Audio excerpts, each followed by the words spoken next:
नमस्कार शेतकरी मित्रांनो, नॅचरल फार्मिंग इन्सेंटिव्ह म्हणजेच जी काही नवीन स्कीम आली कालच शासनाकडून जाहीर करण्यात आली। केंद्र सरकार शेतकऱ्यांच्या कल्याणासाठी आणि त्यांना आर्थिक स्थिती सुधारण्यासाठी सातत्याने नवीन पावले उचलत आहे।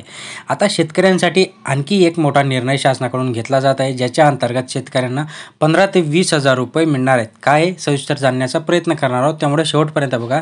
चॅनलला अजून सबस्क्राईब केलं नसेल सबस्क्राईब करून ठेवा, लाईक करा, शेअर करा, म्हणजे महत्त्वपूर्ण अपडेट तुम्हाला मिळत असतील। शेतकऱ्यांना प्रोत्साहन देण्यासाठी नैसर्गिक शेतीला चालना देण्याचे नियोजन केले आहे। आता नैसर्गिक शेतीला प्रोत्साहन देणार असल्याचं शासनाकडून सांगण्यात आलं। त्याच्या अंतर्गत पंतप्रधान मोदी यांचे सरकार शेतकऱ्यांना नैसर्गिक शेतीचा अवलंब करण्यासाठी प्रेरित करणार आहे। सरकारने या दिशेने एक मोठं पाऊल उचलण्याची योजना आखली आहे। या अंतर्गत शेतकऱ्यांना हेक्टरी 15,000 ते 20,000 रुपयांचं प्रोत्साहन दिले जाऊ शकते। हे पाऊल शेतकऱ्यांसाठी आर्थिक प्रोत्साहन म्हणून काम करेल असं आता सरकारला वाटू लागलं आहे, आणि म्हणूनच केंद्र सरकारने नॅशनल मिशन फॉर नॅचरल फार्मिंगला मान्यता देण्याचे संकेत दिले आहे। हा एक प्रकल्प आहे आणि देशातील जवळपास 7.5 लाख हेक्टर जमिनीवर हा राबवण्यात येणार आहे। या मिशनसाठी अंदाजे 2500 कोटी रुपयांचा खर्च असल्याचं सांगण्यात आलं असून या योजनेअंतर्गत 1 कोटी शेतकऱ्यांना लाभ मिळण्याची चांगलीच दाट शक्यता याच्यातनं आहे।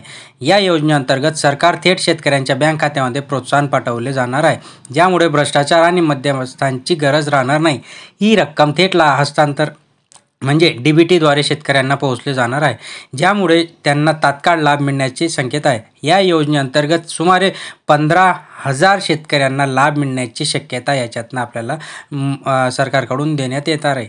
ज्या अंतर्गत जय जवान जय किसान जय विज्ञान या संशोधन आणि जय संशोधन या मंत्राने शेतकऱ्यांचे कल्याण केले जात आहे, असा विश्वास आता पंतप्रधान नरेंद्र मोदी यांना वाटू लागला असल्याने शेतकऱ्यांची आर्थिक स्थिती सुधारण्यासाठी सर्व उपाययोजना कराव्यात, या त्यांना सर्वोपरी त्यांना मदत मिळेल या अनुषंगाने ही स्कीम चालू करण्यात येत आहे।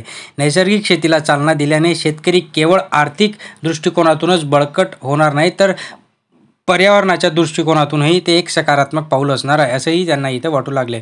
त्या अंतर्गत या उपक्रमाअंतर्गत नैसर्गिक शेतीकडे आकर्षित होऊ शकतात, ज्या कारणाने रासायनिक खतं कीटनाशक कमी वापर केला जाऊ शकतो, ज्यामुळे पर्यावरणाचा ऱ्हास देखील होणार नाही आणि नैसर्गिक शेतीला मान्यता मिळेल। आणि जे काही वेगवेगळे आजार शेतकऱ्यांना किंवा जनतेला होत आहेत ते आता कुठंतरी स्टॉप होईल, म्हणजे नैसर्गिक शेती नैसर्गिक अन्न आपण खाऊ शकू, हा त्यामागचा उद्देश आहे। सो एक महत्त्वपूर्ण योजना आता शासनाकडून राबवण्यात येत आहे मित्रांनो, आणि ज्याच्या अंतर्गत 15,000 ते 20,000 रुपये शेतकऱ्यांना आर्थिक मदत मिळणार आहे। सो एक चांगली महत्त्वपूर्ण अपडेट आहे। याच्या संदर्भातील GR याच्या संदर्भातील नवनवीन म्हणजे ॲप्लिकेशन कसं करायचं ते सगळं आपण ज्यावेळेस ते चालू होईल त्यावेळेस तुमच्यापर्यंत नक्कीच पोहोचू। त्यासाठी लाईक करून ठेवा, शेअर करा, सबस्क्राईब करा, शेजारी घंटेचं बटन देखील ऑन करा। धन्यवाद।